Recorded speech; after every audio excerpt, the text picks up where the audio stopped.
Hello everyone. Our today's lecture is all about PF status and user command in ALV. Now what we will do, we will study about the PF status and we will study about the user commands. PF stands for personal functions. Now what are those personal functions? Now what we will do, we will create our own buttons. Suppose we will create one save button and we will perform some actions on the save button.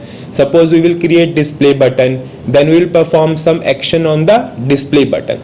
So this all, whenever we are creating our own functions, that is called as PF status. PF stands for personal functions. Now firstly I am moving on to transaction code SC38. I am creating one program. Suppose Z student underscore marks. I will click on the create button. Suppose my description of the program is student marks. I will take the type as executable program. Now I will save this. I am saving this as a local object. Now what is my requirement in this current case? I am moving on to transaction code SC11.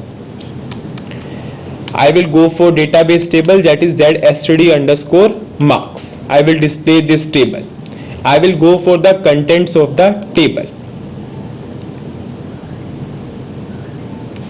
I will click on the execute button.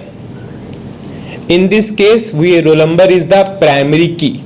We have 10 roll numbers.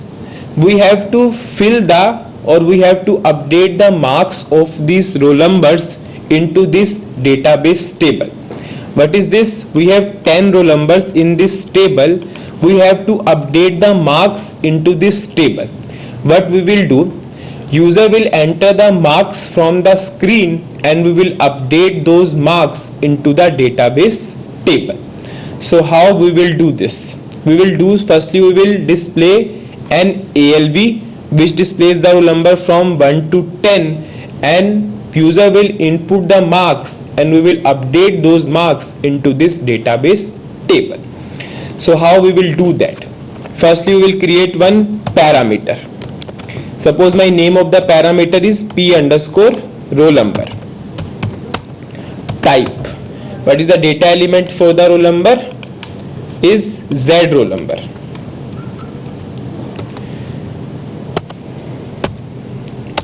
Now I will activate this program. I will give the short description to this P underscore roll number. I will go for text element, selection text, roll number. I will activate this. Now what I will do, firstly I will display the roll numbers onto the screen. So how I will do, I will firstly fetch the data from the database table. My database table name is ZSTD underscore marks. So firstly I will declare one internal table, types, begin of LTY underscore data. My first column name is roll number. Type, roll number type Z roll number. Now I will declare second column. My second column is marks. Type Z marks. Now end of LTY underscore data. Now I will declare one internal table, data, LT underscore data, type table of LTY underscore data. Now what I will do, I will fetch the data from database table and I will store into internal table. Suppose my first column name is roll number, second column name is marks. I will store it into internal table. Into table, my name of the internal table is LT data. From, my table name is ZSTD underscore marks. Where where roll number equals to P underscore roll number. What I will do, whatever the roll number I am passing from the screen, I will display that roll number. In front of that roll number, I will put the marks and I will update those marks into the database table. Now I will create a ALV for displaying the entries. So firstly, I have to create a field catalog, because ALV creation is always a two-step process. You have to create a field catalog, then you have to display the ALV. So firstly, I will go for pattern.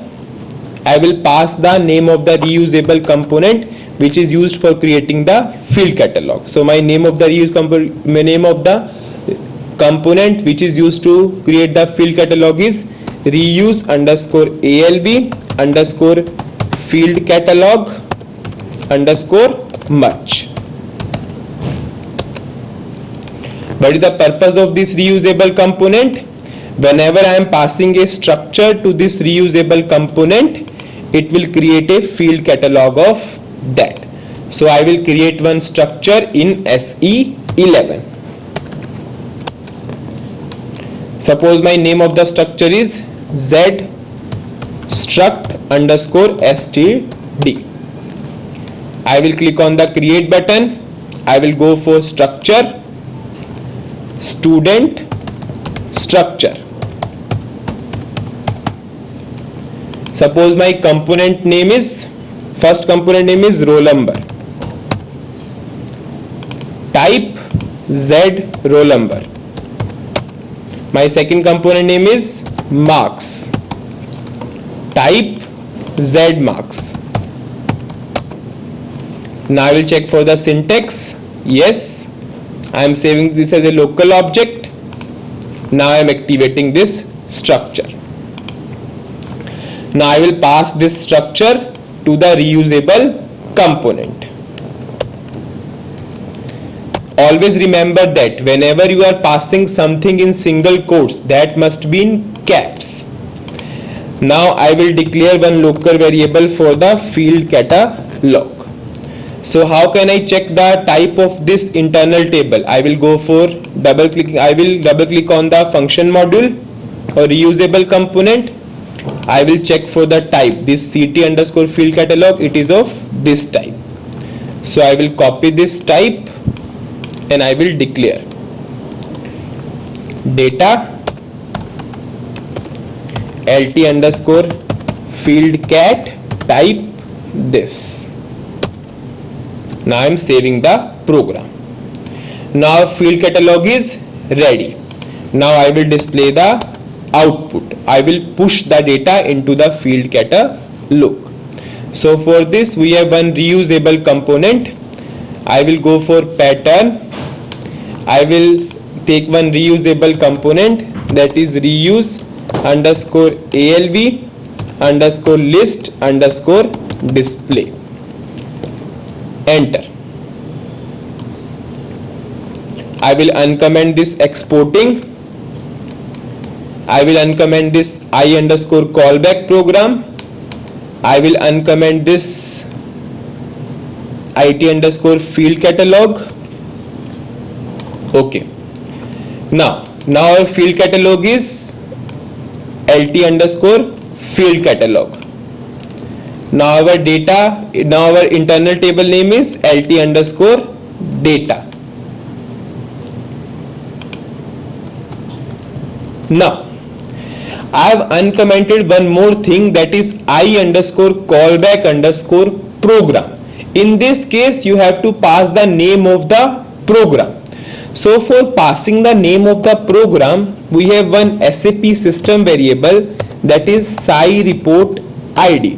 What is the function of this system variable? It will always returns you the report ID. Suppose in this case our report ID is zstudent underscore marks. So this variable has the value zstudent underscore marks. Now I will check for the syntax. I will activate this report. Now I will click on the execute button. Now suppose if I am passing roll number 1, if I am executing the report, see, we have roll number is 1 and marks is 0. Now we have displayed the output. Now what is our current requirement? Whenever I am putting the marks and I will click on save button, those marks will display in the, or those marks will save into the database table. Now we will continue this in the next lecture.